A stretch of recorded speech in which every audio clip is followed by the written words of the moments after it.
वो महात्मा रोजाना कथा करते थे वहाँ। उसने सोचा आज मैं भी सुन लूँ क्या कहते हैं, ये इतने लोग बैठे हैं। जाके चुपचाप बैठ, कभी कभी जो आदमी जाता है बड़ा गौर से सुनता है। रोजाना जो आदमी गया होता है वो आधी बात अनसुनी कर देता है।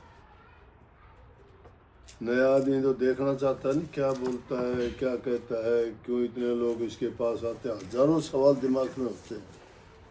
और जो आदमी आते आते पुराना हो जाता है ना, उसकी वो रुचि नहीं रहती फिर। अगर वो रुचि रहे तो क्या करना। जैसी रुचि सत्संगी बनने पे शुरू में होती है, वैसी अगर आखिर तक वो निभा दे ना, बड़ी ऊंची बात। कही है कबीर साहब ने कि जैसी पहली लगे और उसी निभा दे ओढ़, अपनी तो क्या गिने वो तेरे पुरस्कार ओढ़। कि जैसी लगन शुरू में लगती है, वो लगन इंसान की अगर लगी रहे, ओढ़ निभाने का मतलब अंत तक अगर वो लगी रहे, तो कभी ये सोचते हो कि उसका उद्धार होगा ना, वो आदमी लाखों दूसरे पुरुषों को भी तैरने वाला बन जाता है। तो इसलिए जो लगन शुरू में होती है हमारी, धीरे धीरे करके वो धीमी पड़ जाती है, फिर बिल्कुल कम हो जाती है, रुचि नहीं रहती।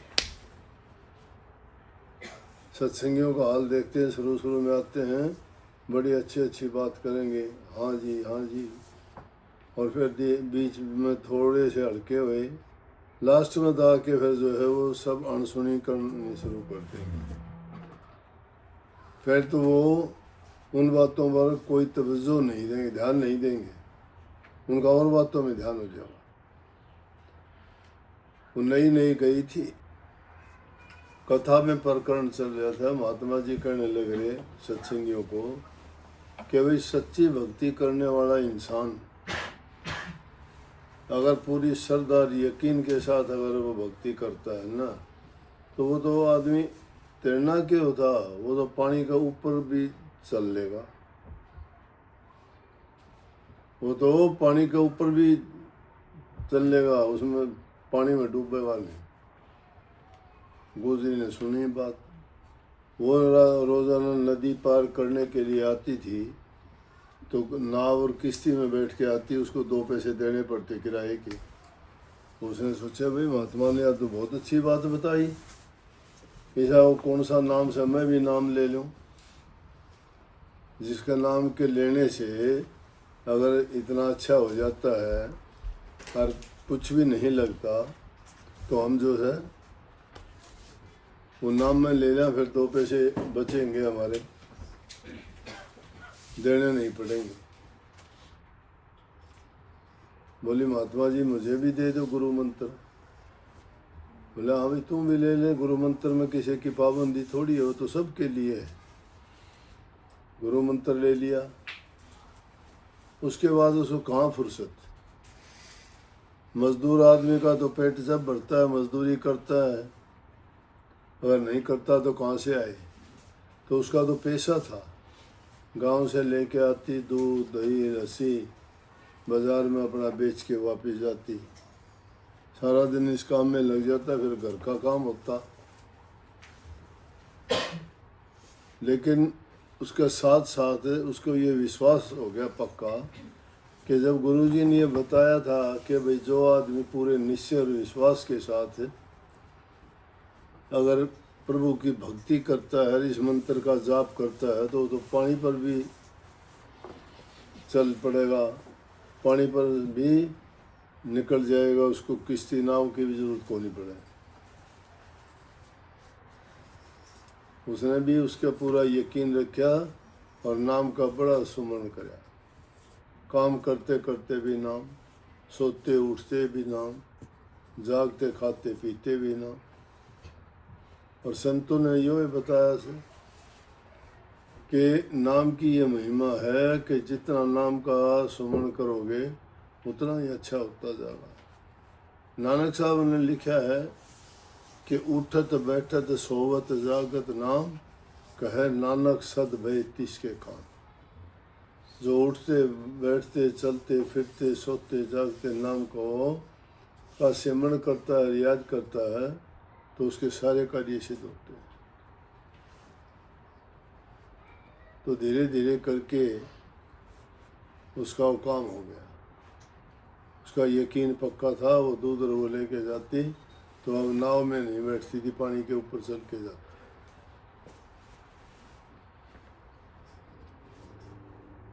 जब इतना बड़ा उपकार हो गया, पैसे उसके बच गए, तो बोले गुरु जी ने मेरे लिए बहुत अच्छा कर दिया।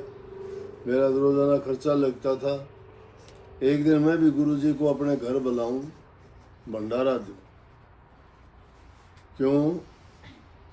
कहते हैं कि 68 तीर्थों का फल मिलता है गुरु को अगर वो घर बुला के प्रसाद जिमा दे तो। 68 का फल एक है गुरु द्वारा आए या गुरु संत पधारे। और संतों के जहाँ चरण पड़ते हैं वो भूमि पवित्र हो जाती है। हर की पेड़ी क्यों पवित्र है? और गंगा तो सारा घन ही निकला है। काशी जी में आके गंगा जी की इतनी पूजा क्यों होती है और कहीं क्यों नहीं होती? इन स्थानों पर महापुरुषों ने विचरण किया है। हर की पेड़ी बोल रहे हैं कि श्री रामचंद्र जी ने स्नान किया था, हर की पेड़ी होगी। हर परमात्मा ने कहे हैं वहाँ स्नान करने का पुण्य मानते हैं। काशी जी में अपने हिंदुस्तान के पुराने जमाने के जितने राजा महाराजा हुए हैं, सब के अपने अपने वो स्थान बने हुए हैं वहाँ गंगा जी के किनारे।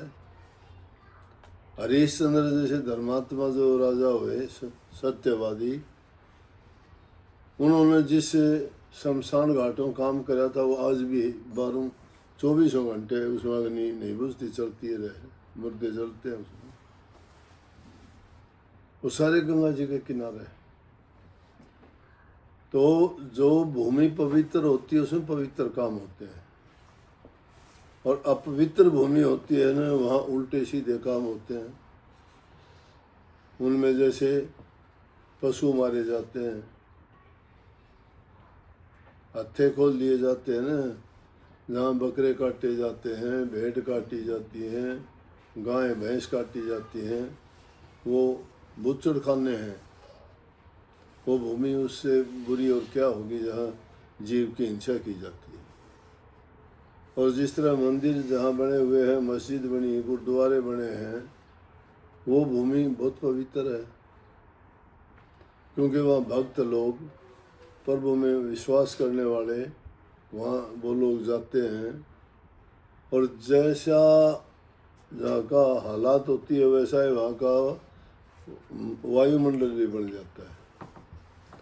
पवित्र जगह में जाओगे, तुम्हारे देखने से विचार बदल जाएंगे। मंदिर मस्जिद के आगे से गुजरोगे न, चाहे तुम शराब पीते हो, मांस मछली खाते हो, फिर भी आपका मत्था झुक जाएगा। अनजाने में भी जो अनजान आदमी होगा, शराबियों को भी देख लेना, शराब के नशे में धुत होंगे, और उनको कह दे जब वो जाएगा तो उसको पता लग गया मंदिर है, तो भी उसके सामने मुद्दा पड़ जाएगा। नशे की हालत में भी वो उस चीज़ को नहीं बोलता है। तो ये चीज़ें पवित्र होती हैं। तो संतों का मिलना, आना और पधारना बड़ा पवित्र होता है। तो उसने सोचा भाई गुरुजी ने इतना मेरा उपकार किया है, कम से कम एक दिन घर बुला के उन्हें भोजन खिलाऊं और दान दक्षिणा दूं। टाइम निकाल के गई, जाके कहने लगे गुरुजी मेरे घर भी पधारो किसी दिन,